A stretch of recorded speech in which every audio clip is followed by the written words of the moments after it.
Zulfiya bahor shoirasi, Zulfiya qalblar shoirasi, Zulfiya sadoqatni madh etuvchi dilbar shoira. Ushbu qo'limdagi kitob Zulfiyaning she'riy to'plam kitobi. Ushbu kitobni men bibliografik sharhlar bermoqchiman.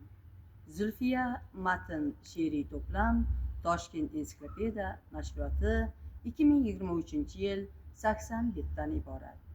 Zulfiyaning qudratli ovozi, mayin va mehri to'la qo'shiqlari o'zbek xotin-qizlarining baxtiyor taqdirini, tinchlikka va ozod mehnatga tashna insonlarning orzularini ifodalagan haroratli she'rlari hozirgi kunda ham baland yangramoqda.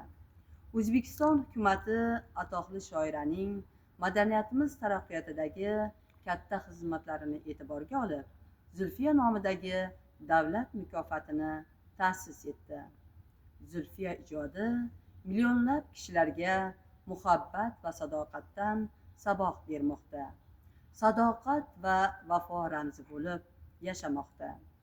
Atoqli shoira 81 yoshda 1996-yil avgustda vafot etdi. Zulfiya ijodiga mushtoqlar, Zulfiya ijodini sog'inganlar uchun tayyorlangan kitob, umid qilamizki, barchangizga manzur bo'ladi degan umiddamiz. Ushbu kitobni Shayxontohur tuman axborot kutubxonamizga kelib olib o'qishingiz mumkin. E'tiboringiz uchun katta rahmat.